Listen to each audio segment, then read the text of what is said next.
அனைவருக்கும் வணக்கம். நாம் சென்னையில் உள்ள வில்லிவாக்கத்தில் எழுந்தள்ளியிருக்கும் அருள்மிகு சொர்ணாம்பிகை சமேத ஸ்ரீ அகத்தீஸ்வரர் ஆலய திருத்தல வரலாற்றினை தங்களிடையே பகிர்ந்து கொள்ள விழைகின்றோம். முன்பொரு சமயம் கைலாயத்தில் சிவன் மற்றும் பார்வதி தேவியின் திருமண வைபவம் நடந்தேறும் சமயத்தில் சிவபெருமானால் அகத்திய முனிவர் தென்திசைக்கு அனுப்பப்பட்டார். அச்சமயம் அவரது ஆணையை ஏற்று அகத்திய முனிவர் தென்திசை நோக்கி பயணிக்கும் வேளையில் இத்திருத்தலத்தினை நெருங்கும் சமயம் இங்கு வாதாபி மற்றும் இல்வலன் என்ற இரு அசுர சகோதரர்கள் அங்கு வாழ் மக்களுக்கும் முனிவர்களுக்கும் தொந்தரவு கொடுத்து இடையூறு செய்ததை அறிந்து இவர் அவர்களின் கொட்டத்தை அடக்கி அவர்களை வதம் செய்கின்றார் அகத்திய முனிவர். அதனால் இத்திருத்தலம் வில்லிவாக்கம் என்ற பெயர் காரணம் ஆயிற்று.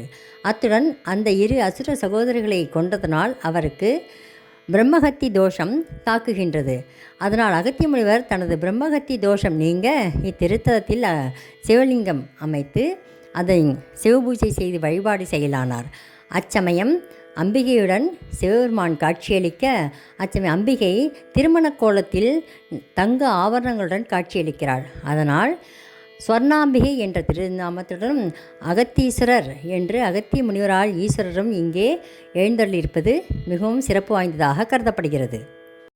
இச்சமயத்தில் அகத்திய முனிவர் இறைவனாரிடத்தில் தனது பிரம்மகத்தி தோஷத்தை நீக்கி அருளுவதோடு தனது சிவபூஜைக்கு எவ்வித இடையூறும் ஏற்படாமல் தகுந்த பாதுகாப்பும் அளிக்கும்படி வேண்டிக்கொள்ள அவ்வண்ணமே அவரது தோஷத்தையும் போக்கி அருளியதோடு தனது அம்சமான வீரபத்திரையும் அவரது சிவபூஜைக்கு பாதுகாப்புக்காக அனுப்பி வைக்கிறார்.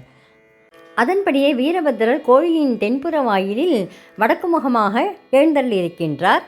வடக்கு திசை குபேரனின் திசை என்பதனால் இவரை வழிபட நம் இல்லத்தில் எப்பொழுதும் ஐஸ்வர்யம் நிலைத்திருக்கும் என்பது நம்பிக்கை. அதனால் இவர் ஐஸ்வர்ய வீரபத்ரர் என்றும் போற்றப்படுகின்றார். இவரை வணங்கிய நிலையில் தட்சணம் இவரது சன்னதி முன்பாக தனி சன்னதியில் வீரபத்ரகாளியும் எழுந்தள்ளியிருப்பது கூடுதல் சிறப்பு. ஒவ்வொரு பௌர்ணமி தினத்திலும் இவருக்கு சிறப்பு பூஜை நடத்தப்படுகின்றது. அத்துடன் இவர் சிவனின் அம்சம் என்ற காரணத்தினால் இவருக்கு பிரதோஷ கால பூஜையும் சிவராத்திரி அன்று ஒரு கால சிறப்பு பூஜையும் விமரிசையாக நடத்தப்படுகிறது.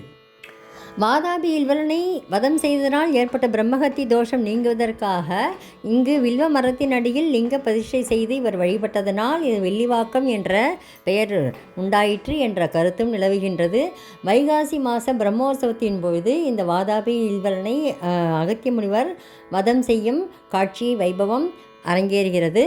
அத்துடன் திருக்கோயிலின் பிராகாரத்தில் நடராஜர், சுப்பிரமணியர், அத்துடன் காசி விஸ்வநாதர், விசாலாட்சி ஆகியோரும் எழுந்தள்ளியிருக்கின்றனர். நால்வர் சன்னதியும் அந்த நால்வர் சன்னதியில் அகத்திய மாமுனிவரும் இடம்பெற்றிருப்பது கூடுதல் சிறப்பாக கருதப்படுகிறது. வில்வாம்பிகைக்கு தனி சன்னதியும் இங்கு அமைந்துள்ளது ஒரு கூடுதல் சிறப்பாக கருதப்படுகின்றது.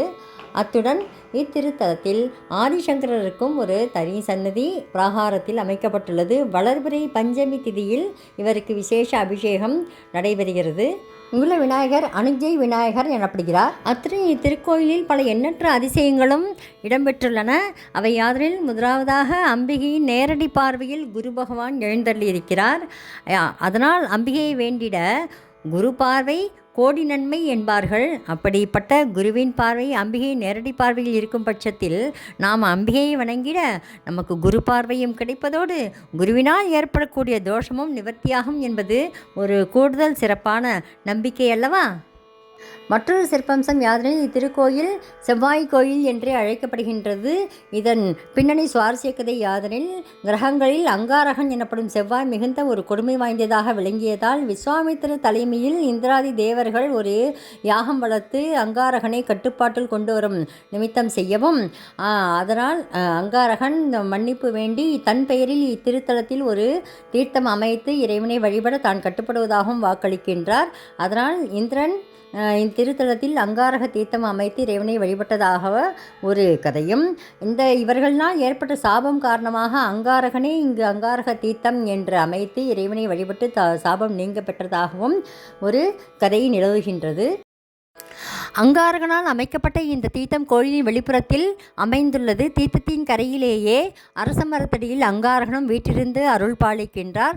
உடன் வடக்கு முகமாக வலம்புரி விநாயகரும் அருள் பாலிக்கின்றார். அதனால் இத்திருக்கோயில் செவ்வாய் பரிகார தலமாக போற்றப்படுகின்றது.